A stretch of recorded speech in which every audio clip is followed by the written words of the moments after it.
From a championship fighter acting as a cash cow to the president letting him go for the most punishable offenses, here's why Conor McGregor is Dana White's golden boy. So, if you watch UFC regularly, you know that Conor McGregor is the most famous person in the UFC. And in complete honesty, without him, a lot of important events wouldn't happen. Is this something that you've worked on? Yeah, I change levels with it and come up into it, so it's a good shot. Iron baby!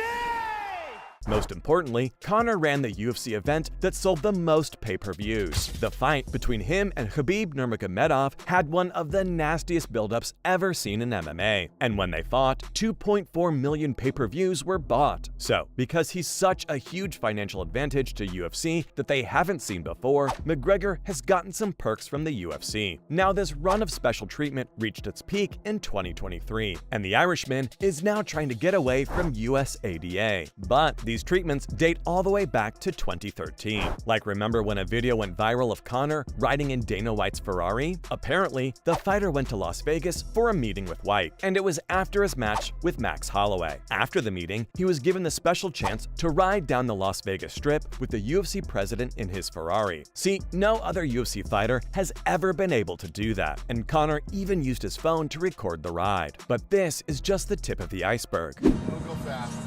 Open it up on the freeway a little bit. Yeah. At UFC 223 Media Day, the Irishman slid into legal madness. It all started with Conor getting pissed off when Nurmagomedov and his crew hit Artem Lobov before the match. Conor saw the video Khabib's crew had posted and flew to New York on his private jet to meet the Eagle. And guess what happened after that? McGregor and his group threw a bunch of things at Khabib's bus, including a metal handcart that broke a window and cut Ray Borg and Michael Chiesa. But McGregor was only punished by the law, not by the UFC. In fact, they used the video of Conor and his team attacking the bus to promote the event, and the UFC even gave him a title fight. I mean, how does that even work?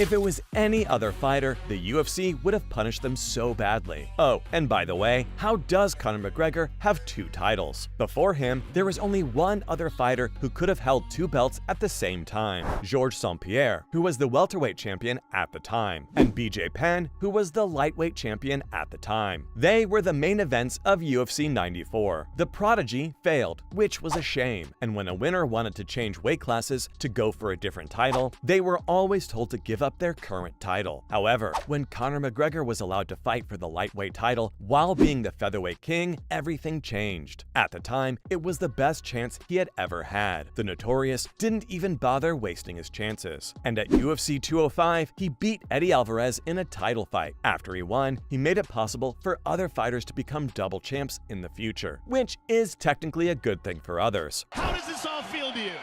Where the is my second belt? I've already got this one. Where's the second one at? Cheap. But Dana White's favoritism was the reason why McGregor was able to fight for 2 titles in the first place. Then, there was another instance a few years ago, where McGregor's wish was prioritized over others. Anderson Silva said over and over that he wanted to fight the famous boxer Roy Jones Jr. I'm not fully retired. I was the fighter that didn't duck and dodge nothing. I just hope they grant him the opportunity to be able to do it, because I think it'll be the biggest fight this year. At the time, the Spider was the UFC's biggest star and the current middleweight king. He was also on a winning streak that had never been seen before and hasn't been topped since. But his requests were turned down. I mean, Dana White has never liked cross-promotion, so every UFC fighter who wanted to fight in a boxing match was turned down. Except there was only one UFC fighter that got the chance, and it was Conor McGregor, especially after the Irishman beat Eddie Alvarez. He was on top of the world. The MMA world was shocked when it was reported that he'd be fighting Floyd Mayweather Jr., and that led to one of the most exciting fights in the history of combat sports. Even though the Notorious got off to a good start, he lost by TKO in the 10th round. Step your game up. 1.4 million. Now, this one's recent, but this year, McGregor is going to fight Michael Chandler. Before their fight, the two were shooting for the 31st season of The Ultimate Fighter, where they'll be the head coaches for 2 different teams. But it wasn't good news for everyone.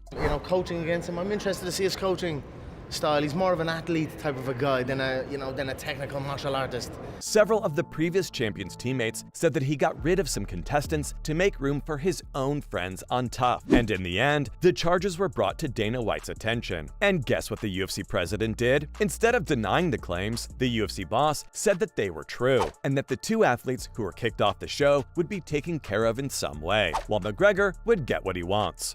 The thing is, there's no fair treatment when Conor McGregor is literally a cash cow for the UFC. Dana is going to treat him as nicely as possible, and it kinda skews Dana's opinions and morals. In hindsight, White basically acts as the Golden Boy's manager. And if I try to play devil's advocate, I'd say UFC has to recover the $4 billion that they were bought for. And that's why Dana can't afford to lose Conor. But it's not just about the money. Dana also likes Conor for other reasons. One is that he's always ready to step in and fight. And that's a big advantage when your greatest fighters are unable to step in. This is why everyone's been talking about Conor. It's all over.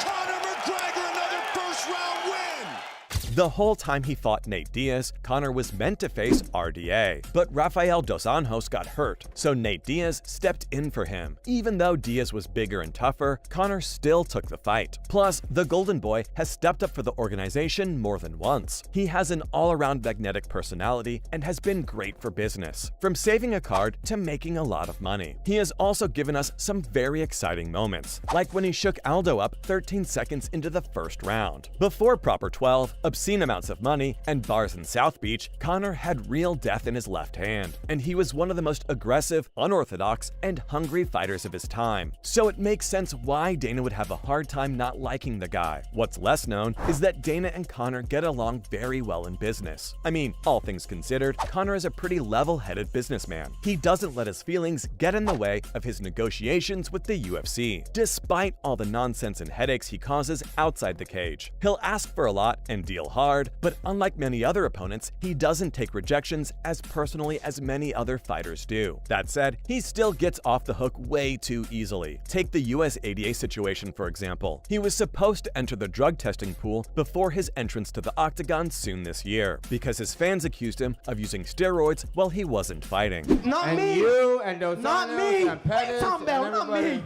I'm not on no steroids. What the fuck are you talking about? Dana White would just say it's not his business to deal with drug testing. But that's where his statements become controversial. On one side, he doesn't care. But on the other hand, he'd say something like Conor is ready for a fight, and that he'd easily be able to fight tomorrow if he wanted to. It makes it very obvious that he doesn't want to say anything that would put McGregor at stake. And all of this makes perfect sense as to why Conor McGregor is Dana White's golden boy.